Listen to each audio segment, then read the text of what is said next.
If I gave you $1 billion tomorrow, completely tax-free, there's only one condition. Every year, you have to grow it by 5.75% or I take it back. What are your first three moves? Think about it, then put them in the comments or call the number on the bench and tell us. I really want to know how you'd play this. I don't know your answers, but I'm guessing somebody is getting a phone call. An attorney, a CPA, an investment professional, maybe all three. Nobody would ask, "You have $1 billion and you still need help?" We'd probably question you if you didn't. So, at what dollar amount did asking for help become a smart decision? Was it the billion, or did the billion simply make the value of good advice easier to see? I'm your host, Rahdric Dix. For generations, stories were told on paper. Now we can step inside them. You're not watching the future of television. You're watching what comes after it. We are broadcasting exclusively in virtual reality on the Good Network and sponsored by the Good's Virtual World. Our first stop is Fayette Street and Mount Street in Baltimore, Maryland. America usually talks about money somewhere like Wall Street. I wanted to start on this street because the truth about money looks different depending on where you're standing. You'll notice my feet are in the water. It's simply a reminder that you can't understand the road without respecting the puddles people have had to walk through. Now back to the billion. The billion made the stakes obvious. Suddenly you're thinking about taxes,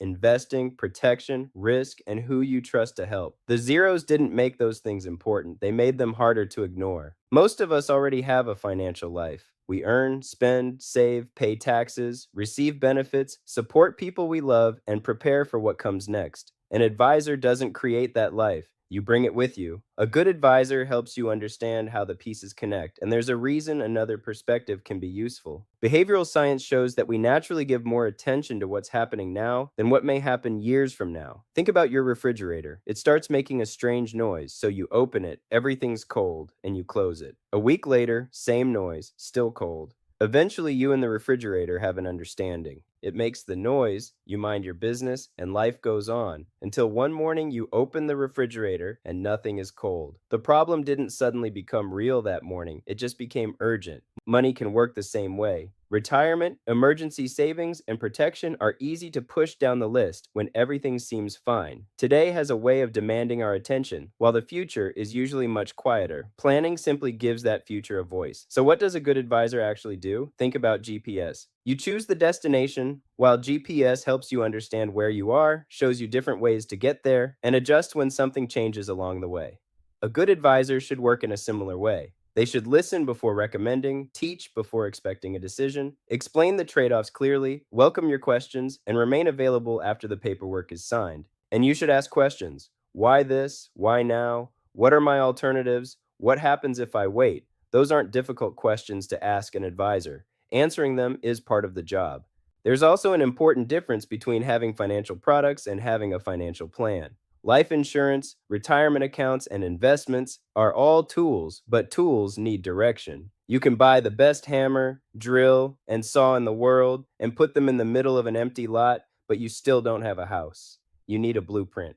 Now, protection deserves a moment because life insurance has one of the strangest reputations in finance. You've seen the movie. Somebody dies, the detective discovers the life insurance policy, and suddenly the camera turns toward the spouse. Great plot. But there's another story that rarely makes the screen. A parent dies unexpectedly, and the mortgage still comes. Groceries still need to be bought. The children still need stability. Then money arrives because somebody made a decision years earlier they hoped would never matter. No detective, no dramatic soundtrack, just a family with options during a moment when life took one away. Life insurance isn't valuable because somebody dies. It's valuable because somebody else has to keep living. And here's what I want you to notice. We started with $1 billion.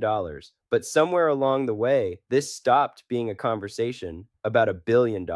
Because the number changes the strategy. It doesn't change the value of having one. And that brings us right back here to Fayette and Mount. Better financial guidance doesn't mean everybody on this corner suddenly becomes wealthy. It can be much quieter than that. It's someone finally understanding their benefits, a family building an emergency reserve, a parent putting the right protection in place, a young person learning what to do with their first paycheck, or simply having someone knowledgeable to call before a financial decision becomes a financial problem. That's not overnight wealth. That's being harder to financially surprise. And maybe that's the part we've been missing when we ask, why would I need a financial advisor? The better question might be, Why should I have to become wealthy before my financial decisions deserve professional attention? Because whether you have $1 billion, $1,000, or you're just getting started, you still have decisions to make. The strategy changes, the conversation changes. Your right to understand your options doesn't. So if you remember anything from our first stop, remember this. A good financial advisor shouldn't make decisions for you. They should help you see enough to make better decisions for yourself.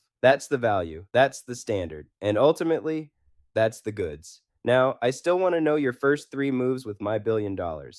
Put them in the comments or call the number on the bench and tell us. I have a feeling your answers are going to make this conversation even more interesting. And if this episode made you curious about your own financial picture, that same number reaches me. You can use it to schedule a 30-minute conversation. No $1 billion required. No need to know exactly what to ask either. Bring your life. We'll find the questions together because my job isn't to make the decision for you. My job is to make sure you can see it clearly enough to make it yourself. I'm Rahdric Dix. This is The Infinite Stop. One question, one corner, a little more clarity than we had before. I'll meet you at the next stop.